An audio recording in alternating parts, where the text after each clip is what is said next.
Assalamualaikum warahmatullahi wabarakatuh. Bismillahirrahmanirrahim. Alhamdulillahirabbil alamin. Allahumma sholli wa sallim wa barik ala sayyidina Muhammad wa ala ali sayyidina Muhammad.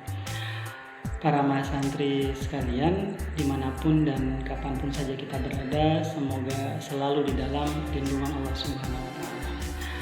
Baik, untuk membuka dan mengawali pertemuan kita di pagi hari ini, marilah sama-sama kita membaca basmalah. Bismillahirrahmanirrahim. Sesuai dengan jadwal yang disampaikan, maka pada hari ini kita akan belajar tentang ilmu shorof.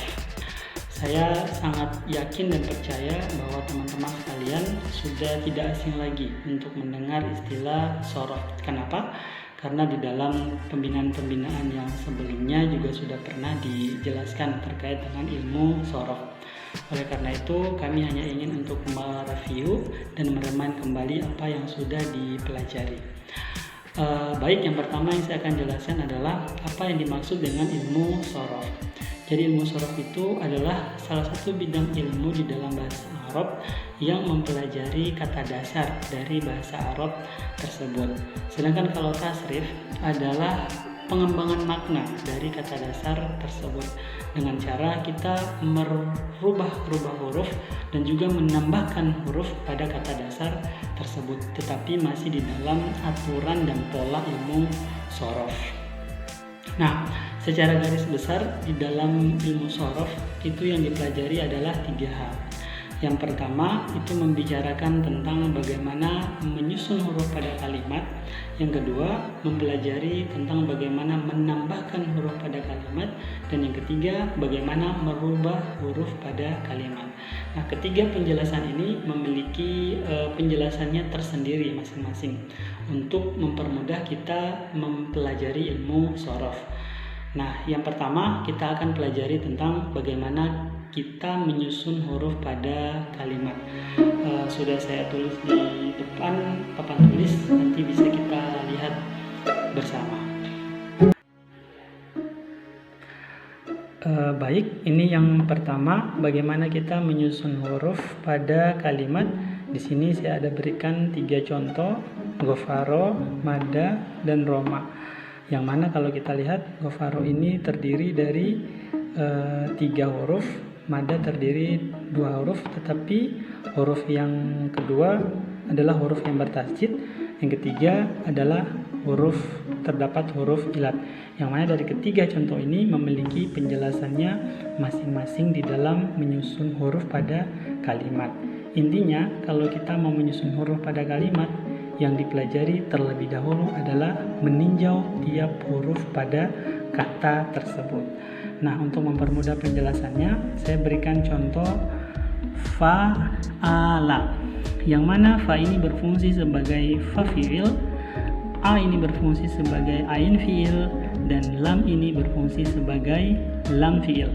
Maka kalau kita bawa ke contoh yang pertama, yaitu ghafara, berarti go ini berfungsi sebagai fa fi'il, fa ini berfungsi sebagai ain fi'il, dan ro ini berfungsi sebagai lam fi'il. Nah, untuk penjelasan yang madda ini gimana? Ini kok hurufnya cuma 2? Nah, makanya ini nanti kita pelajari di dalam menyusun huruf pada kalimat. Nah, secara singkatnya saya menyingkatnya dengan singkatan SMAMMNL. Biar tidak lupa saya tulis saja di sini. Ini S M A M M N L. Nah, intinya di dalam menyusun huruf pada kalimat ini itu nanti kita bicarakan di dalam SMAMMNL ini. Nah, untuk itu penjelasan kita nanti insya Allah kita akan menjelaskan di pertemuan yang berikutnya. Cukup sampai di sini dulu. Nanti penjelasan selanjutnya kita akan bahas terkait dengan SMA MMNL. Terima kasih, semoga bermanfaat. Assalamualaikum warahmatullahi wabarakatuh. Assalamualaikum warahmatullahi wabarakatuh. Bismillahirrahmanirrahim. Alhamdulillahirabbil alamin. Allahumma sholli wa sallim wa barik ala sayyidina Muhammadin wa ala ali sayyidina Muhammad. Baik, para mahasiswa sekalian, pertemuan kita di hari ini melanjutkan pembahasan terkait dengan bagaimana menyusun huruf pada kalimat. Nah, menyusun huruf pada kalimat ini mengacu kepada bina, yang mana kemarin sudah saya singkat dengan SMA, MM, N, dan L. Maka S yang pertama adalah sahih. Contohnya adalah do, ro, ba. Yang mana do ini berfungsi sebagai fa fi'il, ro ini berfungsi sebagai ain fi'il, dan ba ini berfungsi sebagai lam fi'il.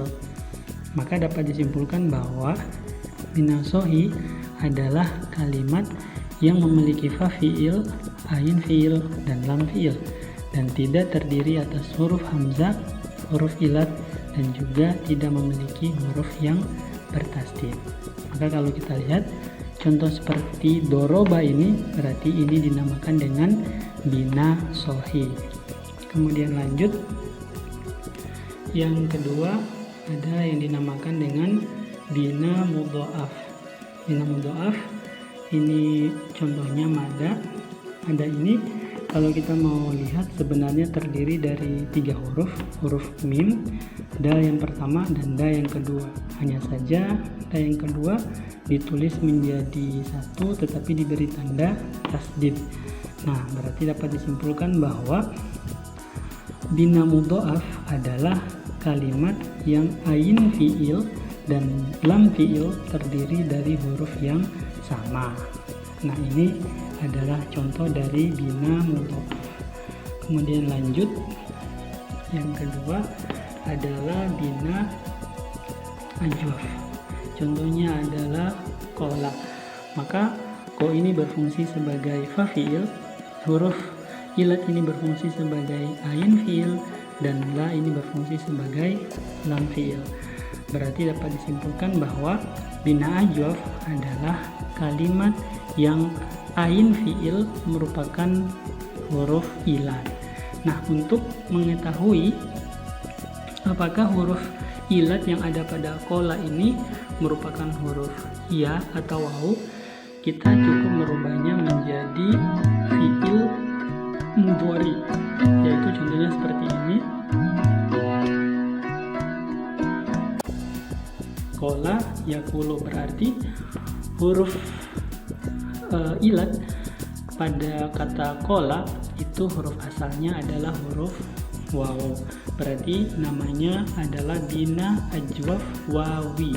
Kalau huruf asalnya adalah huruf ya, berarti namanya bina ajwaf yai. Kemudian lanjut, yang keempat adalah bina mahmuz. Bina mahmuz contohnya adalah amalah, yang mana a atau hamzah ini berfungsi sebagai fa fi'il, ma ini berfungsi sebagai ain fi'il, dan la ini berfungsi sebagai lam fi'il. Berarti dapat disimpulkan bahwa bina mahmuz adalah kalimat yang terdiri dari salah satu dari ketiga huruf ini. Salah satunya terdiri atas huruf hamzah, bisa di fa fi'il, bisa di ain fi'il, kemudian bisa di lam fi'il. Kalau dia berada pada fa fi'il, berarti dinamakan dengan bina mahmuz fa. Kalau berada pada ain fi'il, berarti dinamakan dengan bina mahmuz ain. Kalau berada pada huruf lam, berarti dinamakan dengan bina mahmuz lam. Nah, ini contoh apabila terdapat huruf hamzah pada ain fi'il, maka ini dinamakan dengan bina mahmuz ain. Kalau terdapat pada lam fi'il, berarti dinamakan dengan bina mahmuz lam. Ini amalah berada pada fa fi'il, kemudian wa ada berada pada ain fi'il, kemudian nasya'a hamzahnya berada pada fi'il. Nah, sampai di sini dulu pembahasan kita. Untuk yang MNL-nya bisa kita lanjut insya Allah di minggu depan. Cukup sekian dari saya, semoga bermanfaat. Terima kasih. Assalamualaikum warahmatullahi wabarakatuh.